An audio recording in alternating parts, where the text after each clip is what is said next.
है, उसके पास 10 बीघा जमीन है, 10 बीघा जमीन है, 5 लोगों को काम पे रखा है, एक साल में 10 कुंटल गेहूं का प्रोडक्शन वहां से हो रहा है।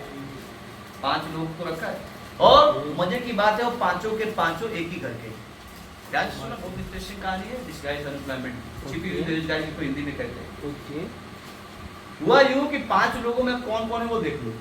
बाप है, बेटा है, माँ है, 3 हो गए, और भाई का मतलब जो बेटा था उसकी बीवी है, साथ में उसकी एक बहन ले लेते हैं। हो गया 5 लोग हो गए पूरे। समझ में आ रहा है? होता यूं है कि काम कर रहे हैं, प्रोडक्शन हो रहा है, बीच में क्या होता है कि बेटे की सरकारी नौकरी का जॉब कर रहा था, यूपीएससी की तैयारी कर रहा था, जीपीएससी की तैयारी कर रहा था, क्वालिफाई हो जाता है, छोड़ के चला जाता है। Yes yes. यूपीएससी की तैयारी बन के आईएएस। यस।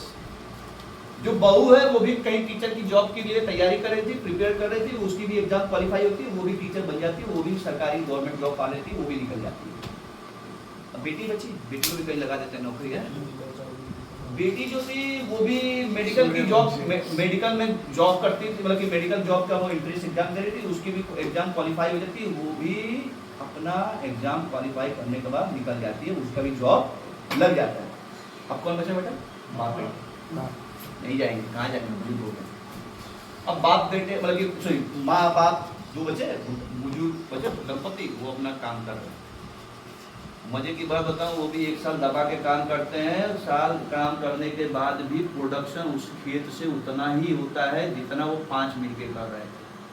पहले कितना हो रहा था? 100 कुंटल। अब कर रहे हैं 2 जन, फिर भी होता है 100 कुंटल। तो कहने का मतलब है वो 3 लोग क्या कर रहे थे खेतों में?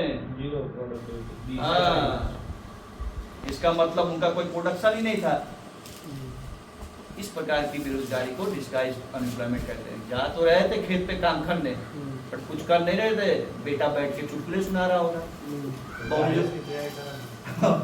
बहू जो है सास को बोली होगी, उसका दामाद आया, पता चला आपको, बेटी जो है कहीं कुछ कर रही होगी इधर उधर बातें। तो इस प्रकार की बेरोजगारी को छिपी हुई बेरोजगारी या फिर डिस्गाइज अनएम्प्लॉयमेंट कहा जाता है। इसमें जो प्रोडक्टिविटी होती है, मार्जिनल प्रोडक्टिविटी 0 होती है। मार्जिनल प्रोडक्टिविटी का मतलब ये है कि लोगों के निकलने के बावजूद भी प्रोडक्शन उतना ही रहेगा जितना उनके रहने पर था। उतना ही हुआ ना। 100 कुंटल गेहूं पहले भी था, अभी भी 100 कुंटल गेहूं है।